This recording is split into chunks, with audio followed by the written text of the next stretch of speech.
Now we're going to go ahead and look at how we write functions, what kind of notation we use, and then also how we evaluate functions. And you're going to find that this is basically the same way that we handle equations and the same way that we write equations.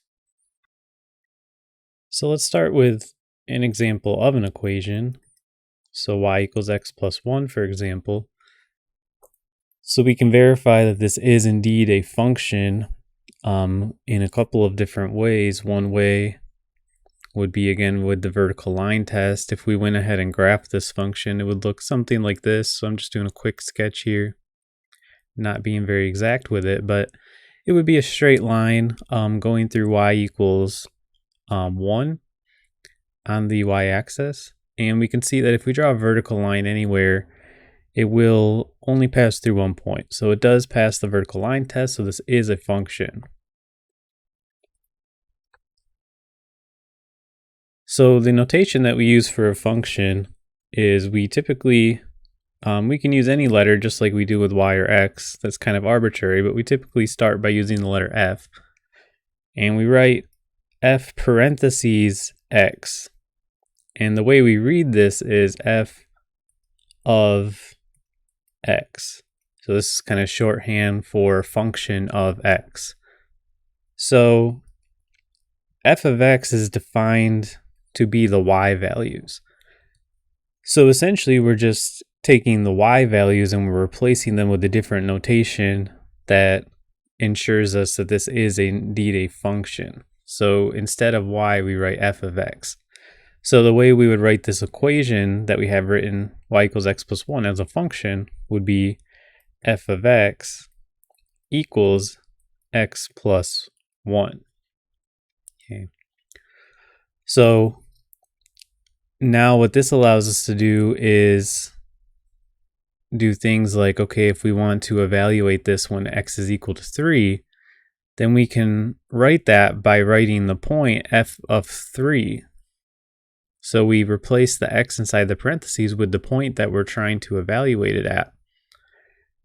And then we replace the x in the equation as well. So f of 3 is equal to 3 plus 1, for example, so 4. So we have this relation right here, f of 3 is equal to 4. So now we know that when x is 3, y is equal to 4, all in this compact expression right here. So as I said, f is not special, right? We could use g for a function, h for a function. We can use any letter we want for a function. We just prefer f because it's the first letter of function. So we would read these as y being a function of x, or we would say f is a function of x. So we're kind of using f and y interchangeably here, which is why we have this relationship between them, right? F of x is exactly equal to y. So let's go ahead and do a couple. So this was one example of evaluating a function, right? Where we evaluate the function x plus 1 when x is equal to 3. So it's just like plugging in values for an equation. So let's do another example problem of some questions that could come up in these kind of scenarios. So let's say that we have the function f of x equals x squared plus 3x minus 4. And when we're writing it with this f notation, this is telling us it's a function, so we don't need to verify it's a function or anything like that. And one question might say something like evaluate this. So evaluate this function here when, and then maybe it'll give you a list of values for, and it should say something more like x equals 2 or x equals a. So you could put a different variable inside the function. It doesn't have to be a number. Now look at that. We could have something like a plus h. So it could be like a whole nother expression. And then maybe it asks us to evaluate the expression a plus h, f of a plus h minus f of a over h. Okay. This is a common expression that you'll be asked to evaluate called the difference quotient. And we'll get into a little bit more where this comes from, but this is essentially the slope of a line between the points a and a plus h. You can recognize this as the slope formula if you're familiar with that, with the y equals mx plus b. So if we just go ahead and do this, so we'll start with a here. If we evaluate this expression, this function, when x is equal to 2, this means that we're finding the point f of 2, right? So we're replacing x with 2. So we can write this as f of 2 is equal to 2 squared plus 3 times 2 minus 4. Okay. So this is going to be 4 plus 6 minus 4. So we'll just be left with 6. Okay. And now that I'm thinking about this here, I want to add one on here. Let's also do x equals negative 2, because this is one that often comes up and kind of trips people up. So if we're doing this at negative 2, because x is squared, we're replacing x with negative 2. So the entire negative 2 is squared, including the negative part. Okay. So then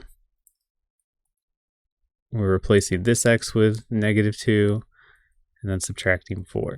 So this is a key difference here, though, with the negative part being squared as well, because now this is going to be 4 as opposed to negative 4.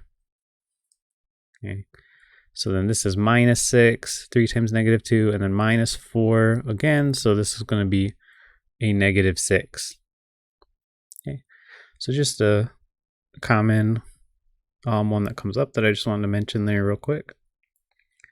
So now what happens when we plug a different letter in there, a different variable, right? We don't know what a is. So what happens here? What do we get when we do f of a? Well, we just replace x with a, right? So this was x squared, so now it's a squared. This was 3x, so now it's 3a. And the minus 4 in the end here doesn't have an a or an x in it, so it just nothing happens to it at all. So it essentially just looks like the original function, but now we're just using a different letter, right? We're using a different variable. And this makes sense because by what part B is saying, x equals a, x and a are the same thing, right? So now what happens when we do a plus h? Well, again, we're going to replace x with a plus h. So if x is squared, then a plus h, the entire quantity needs to be squared. Then we have 3 times a plus h minus 4. Okay. So the a plus h squared is a bit of a specialized case, which will be covered in a separate video. But just as a preview of that, when we're squaring something, that means we multiply it by itself. Okay. So we're going to need to use the distributive property here to properly evaluate this. So it's not going to be a squared plus h squared. Okay, so that's very important. When you have two things squared like this, you can't break that squaring up over addition. It would violate the order of operations. So let's go ahead. We can do the rest of it on this line, right? 3 times a and 3 times h. So again, we're using the distributive property here. 3a plus 3h. Just as a reminder of the distributive property, if you've never heard that term before, this is what that would be, right? So a times b plus c is equal to a times b plus a times c.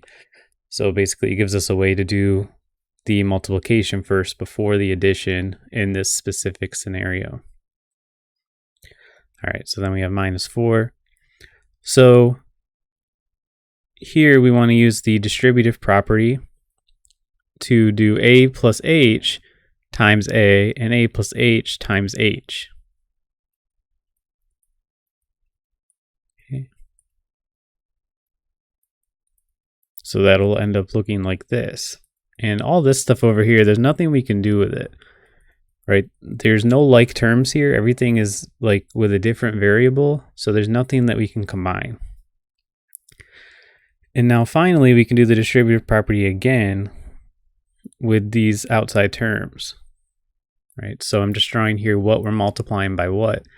So we multiply a by both terms inside the parentheses. So a times a is a squared. A times h is ah or ha, right? H times a is again ah or ha. H times h is h squared. And then we just carry along the rest of this with us.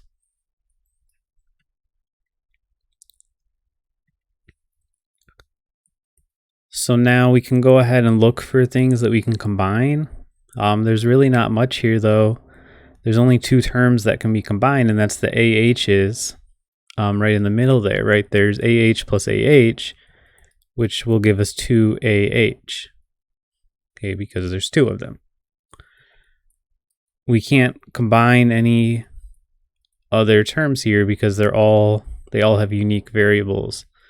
There's an a squared term, an ah term, an h squared term, an a term, and an h term, and a constant term with no variables. So all unique circumstances, nothing to combine. Okay. So now we're going to go ahead and evaluate part D, which was f of a plus h minus f of a over h. So f of a plus h and f of a we've already evaluated in the previous steps. Now we need to subtract them and then eventually divide by h. So the f of a plus h will just copy down here from the last line.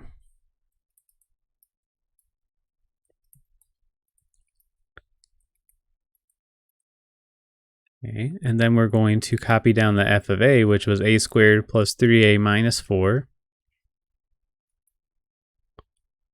And we're subtracting the entire thing. So this is something to keep in mind, right? We're subtracting f of a, so we should subtract the whole thing here. So a squared plus 3a minus 4.